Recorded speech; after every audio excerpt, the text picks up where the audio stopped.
നമസ്കാരം, ഋഷിഭക്തം ചാനലിലേക്ക് ഏവർക്കും ഹൃദ്യമായ സ്വാഗതം. ഏതാനും ദിവസങ്ങളായിട്ട് നാം 2024 വിഷു മുതൽ 2025 വിഷു വരെയുള്ള സമ്പൂർണ്ണ വിഷുഫലത്തെ അവതരിപ്പിച്ചു വരികയാണ്.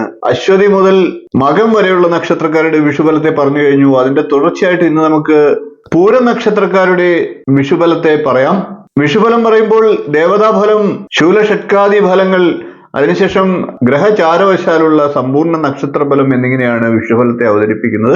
വീഡിയോയിലേക്ക് കടക്കാം. അതിനു മുമ്പ് ചാനൽ ഇതുവരെ സബ്സ്ക്രൈബ് ചെയ്യാത്തവരാണെങ്കിൽ ഒന്ന് സബ്സ്ക്രൈബ് ചെയ്യുക എന്ന് അഭ്യർത്ഥിക്കുകയാണ്. അതോടൊപ്പം തൊട്ടടുത്തുള്ള ബെൽ ബട്ടണിൽ മുകളിലുള്ള ഓൾ എന്ന ബട്ടൺ കൂടി ഒന്ന് സെലക്ട് ചെയ്യുക. അതുവഴി ഞാൻ തുടർന്ന് നൽകുന്ന വീഡിയോകൾ നിങ്ങൾക്ക് കാണുവാൻ സാധിക്കുന്നതാണ്. ക്ഷേത്രങ്ങളെ കുറിച്ച് അറിവുകൾ നൽകുന്ന എൻ്റെ ഒരു യൂട്യൂബ് ചാനൽ കൂടിയുണ്ട്.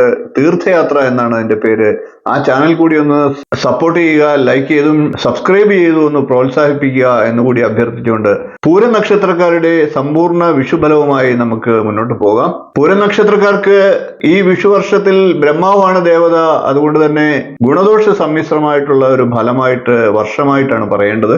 ശൂലഷട്കാദി ഫലങ്ങളിൽ ആദിഷട്കമാണ് സർവാഭിഷ്ടസിദ്ധിയും സത്കീർത്തിയുമാണ് വരുന്ന ഒരു വിഷുവർഷക്കാലത്ത് പൂരം നക്ഷത്രക്കാർക്ക് ഫലമായി പറയേണ്ടത്. ഇനി നമുക്ക് പൂരം നക്ഷത്രക്കാരുടെ വിഷു വർഷത്തിലെ സമ്പൂർണ്ണ നക്ഷത്രഫലത്തെ കൂടി ഒന്ന് പരിശോധിക്കാം. പൂരം നക്ഷത്രക്കാരെ സംബന്ധിച്ച് മാനസികമായി സന്തോഷം വർദ്ധിക്കുന്ന സമയമാണ്. പൂർവീയ സ്വത്തുക്കളൊക്കെ ലഭിക്കാൻ സാധ്യതയുള്ള വർഷമാണ്. തൊഴിൽപരമായി നേട്ടങ്ങൾ ഉണ്ടാകാൻ സാധ്യതയുള്ള വർഷമാണ്. എന്നാൽ ഇടയ്ക്കിടയ്ക്കൊക്കെ ശാരീരികമായി ബുദ്ധിമുട്ടുകളും ഉണ്ടാകാനുള്ള സാധ്യതയുമുണ്ട്. ബിസിനസ് ഒക്കെ ചെയ്യുന്നവർക്ക് മികച്ച നേട്ടങ്ങൾ കരസ്ഥമാക്കാൻ സാധിക്കുന്ന വർഷമാണ്. ഗൃഹാന്തരീക്ഷത്തിൽ ശാന്തത കൈവരുന്ന സമയമാണ്. കലാരംഗത്തൊക്കെ പ്രവർത്തിക്കുന്നവർക്ക് മികച്ച നേട്ടങ്ങൾ ഉണ്ടാകുന്ന വർഷമാണ്. ബന്ധുക്കളിലേക്ക് മംഗളകർമ്മങ്ങൾ നടക്കുന്നതിനും അതിലൊക്കെ പങ്കെടുക്കുന്നതിനും അവസരങ്ങൾ ഉണ്ടാകും. ബന്ധുജനങ്ങളുമായിട്ട് കൂടുതൽ അടുത്ത് ഇടപഴകാനുള്ള അവസരങ്ങൾ വന്നേക്കാം. പുതിയ പദ്ധതികൾക്ക് വേണ്ടി പണം മുടക്കാനുള്ള സാഹചര്യങ്ങളുമുണ്ട്. അതുകൊണ്ട് തന്നെ അതിൽ നിന്നൊക്കെ മികച്ച നേട്ടങ്ങളും കരസ്ഥമാക്കാവുന്ന വിഷുവർഷമാണ് വരുന്നത്. ഉദ്യോഗസ്ഥരായിട്ടുള്ളവർക്ക് അധികാരികളിൽ നിന്ന് നേട്ടങ്ങൾ ഉണ്ടാകുന്നതാണ്. അനുകൂലമായിട്ടുള്ള തീരുമാനങ്ങളൊക്കെ ഉണ്ടാകുന്നതാണ്. മറ്റ് പൊതുവായിട്ട് എല്ലാവർക്കും അധികാരികളിൽ നിന്ന് സഹായ സഹകരണങ്ങൾ ലഭിക്കുന്ന വർഷമാണ്.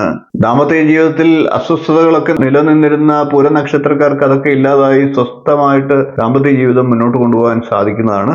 വീട് നിർമ്മാണമൊക്കെ തുടർന്ന് വന്നിരിക്കുന്ന പൂരം നക്ഷത്രക്കാർക്ക് അതൊക്കെ പൂർത്തീകരിക്കാനുള്ള അവസരങ്ങൾ ഉണ്ടാകും. ഉദര സംബന്ധമായിട്ടുള്ള ബുദ്ധിമുട്ടുകൾ ഉണ്ടാകാൻ ഇടയുണ്ട്. കരുതലെടുക്കുക. പൂരം നക്ഷത്രക്കാർക്ക് വരുന്ന ഒരു വിഷുവർഷത്തിൽ സർക്കാരിൽ നിന്ന് പൊതുവെ ആനുകൂല്യങ്ങൾ ലഭിക്കാനുള്ള സാഹചര്യങ്ങളുണ്ട്. ഇത്രയും കാര്യങ്ങളാണ് പൂരം നക്ഷത്രക്കാരെ കുറിച്ച് പറയാനുള്ളത്. പൂരം നക്ഷത്രക്കാരെ സംബന്ധിച്ച് നല്ലൊരു വർഷമാണ് 2024 വിഷു മുതൽ 2025 വിഷു വരെയുള്ള സമയം.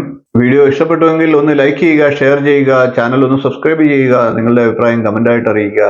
മറക്കാതെ എൻ്റെ തീർത്ഥയാത്ര എന്ന യൂട്യൂബ് ചാനൽ കൂടി ഒന്ന് സന്ദർശിക്കുക, സപ്പോർട്ട് ചെയ്യുക, സബ്സ്ക്രൈബ് ചെയ്യുക. ഇനിയും ഇതുപോലുള്ള നല്ല നല്ല വിഷയങ്ങളും വീഡിയോകളുമായി നമുക്ക് വീണ്ടും കാണാം. നന്ദി, നമസ്കാരം, ശുഭദിനം.